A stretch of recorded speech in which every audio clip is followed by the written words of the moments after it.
Então eu resolvi do meu jeito. Vamos ver aqui o que ele fez. Usando as fórmulas dadas, aí ele usou direto a fórmula, né? Que é o menos b mais a raiz do b ao quadrado menos 4 vezes o c, já que o a é 1. E aí ele fez a conta. E aqui o menos b menos o b ao quadrado menos 4 vezes o c, porque o a é 1, então na fórmula não aparece o a. Ele resolveu o problema considerando assim. Bem, situação problema, agora considere a equação quadrática. Agora ele coloca o a diferente de 1, e mostre que se as soluções dessa equação existirem, elas serão dadas por essas coisas aqui, onde o b ao quadrado, onde o delta é o b ao quadrado menos 4ac. Bem, basta observar que, ele colocou aqui o a em evidência, né? Então essa passagem aqui, eu acho que pode não ter ficado muito clara para alguém. Você está com ax2 mais bx mais c. Eu sei que o a não está presente em todas as parcelas, mas você pode forçar ele a ficar em evidência assim, né? Você coloca o x2 dentro do parênteses, porque ax2 é essa primeira parcela. Mas para você obter o bx, você faz b sobre a, né? B sobre ax. Que a vezes b sobre a, cancela o a com a e fica bx, que é essa parte. E para aparecer c, você coloca c sobre a. Aí você tem que a vezes c sobre a é o c. Então, essa expressão aqui, o ax2bx mais c, pode ser escrito como a vezes isso daqui, é a mesma coisa. Ora, mas aí, o que ele fez? Se eu igualo isso a zero e o a é diferente de zero, eu posso dividir por a dos dois lados, né? 0 dividido por a dá 0 e a dividido por a eu cancelo esse a daqui. Ou se você preferir, eu passo a para dividir e eu tenho 0 dividido por a, vai ser 0. Então eu concluo que x ao quadrado mais b sobre ax mais c sobre a é igual a 0. Então, aplicando a situação problema anterior, eu estou agora com a situação em que o a é 1 aqui, ó. Então eu posso usar a fórmula anterior que diz que o x é igual a menos b mais a raiz do b ao quadrado menos 4c. Então pode ser dito 4 vezes 1 vezes c. Então aplicando aqui onde o a é 1, eu tenho que o x sobre 2a, né? Sobre 2 vezes o valor do a. Então eu chego nessa conclusão, né? Porque eu estou aplicando aquela fórmula anterior com essa situação em que o a é 1.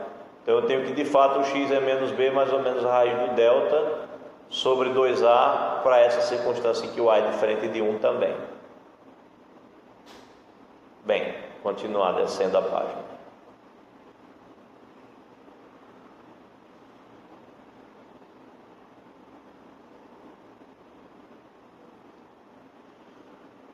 Ou seja, a equação geral quadrática escrita assim tem no máximo duas soluções dadas, que são essas duas aqui, onde o delta é o b ao quadrado menos 4ac. Então ele está agora demonstrando para o caso em que o a não é apenas 1.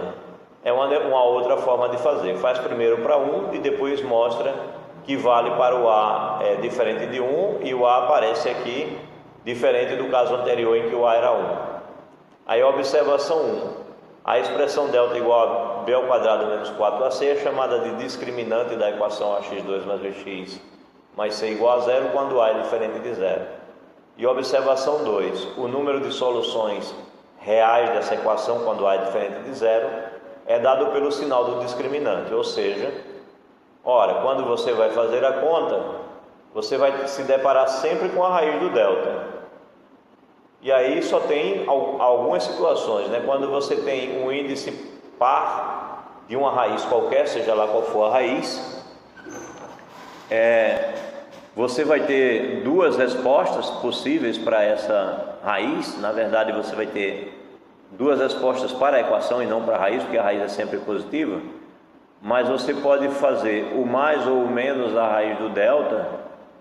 Sempre que o delta for maior do que 0, vai dar duas respostas. Agora, quando o delta for negativo, você não consegue solução real. você só consegue solução complexa. E quando o delta for igual a zero, o x' e o x2' serão iguais, né? Porque se o delta é igual a zero, o x' e o x2' são dados por essas duas expressões aqui, né? Chamei de x' e x2', voltei a chamar. O x1 e x2, se você assim preferir, são dados por essas expressões. Ora, então você pode tirar o delta se o delta for zero. Mas aí você fica com menos b sobre 2a nos dois valores. Portanto, vão ser iguais, né? Então, se o delta for igual a zero, você tem apenas uma solução. Ou, para quem gosta, pode chamar também de duas soluções iguais, como eu já comentei antes.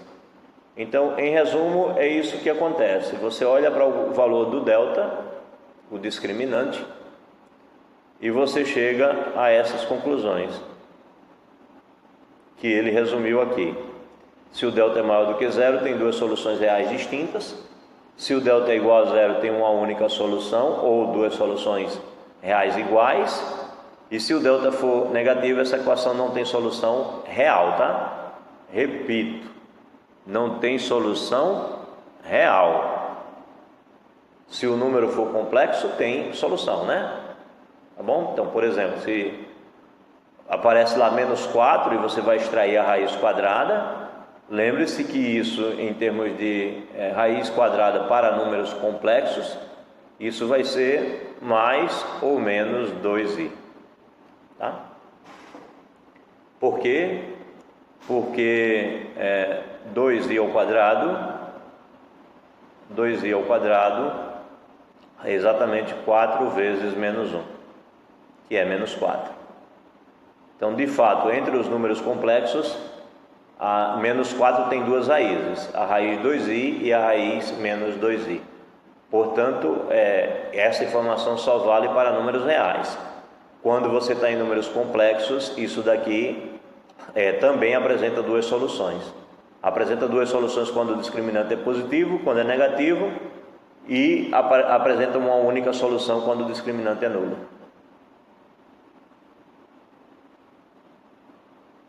Bem, atividade proposta. Os números complexos também pode ocorrer também que não haja solução.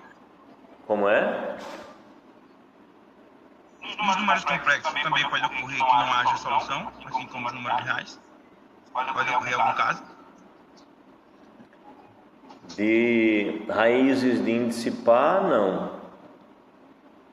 Não, os números complexos, os números complexos são um corpo completo, ou seja, todas as operações nele lá vão ter soluções. Para todos os números, todos os polinômios terão n raízes, onde n é o grau do polinômio. Infinitas, né? Então podemos dizer que a resposta é infinita. Pode ter respostas infinitas. Infinitas? Não, porque o polinômio tem grau, né? Se o polinômio tiver grau 7, por exemplo, vão ter 7 raízes. Tá? É a questão dos polinômios. Vai ser exatamente o grau do polinômio. É o máximo que pode chegar. Isso, No caso dos números complexos, atinge o máximo. Tá bom? Ele é um corpo completo. Bem, voltando para o texto. Atividade proposta 5.6. A soma de dois números é 24 e o produto é 143. Determine esses números. Ora, quando você vai montar, o que vai acontecer? Quando você faz, sejam, né? Eu não vou escrever aqui, mas vocês sabem que tem que dizer, né? Sejam x e y os dois números. Então temos x mais y igual a soma de dois números é 24.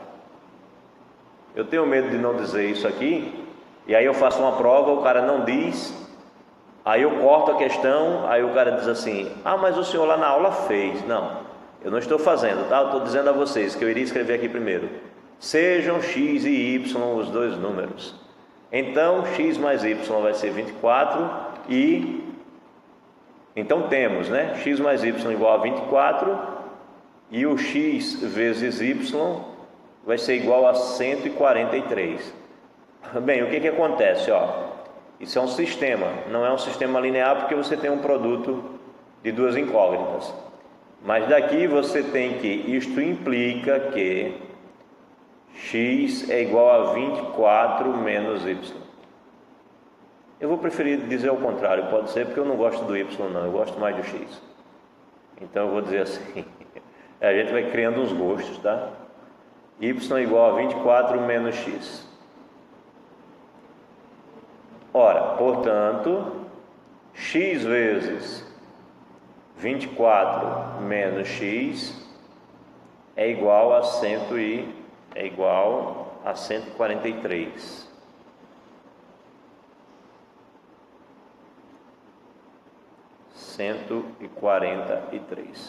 Tá? Então o que acontece? Quando você for fazer aqui a distribuição, isso vai dar menos x2 mais 24x menos 143 igual a zero.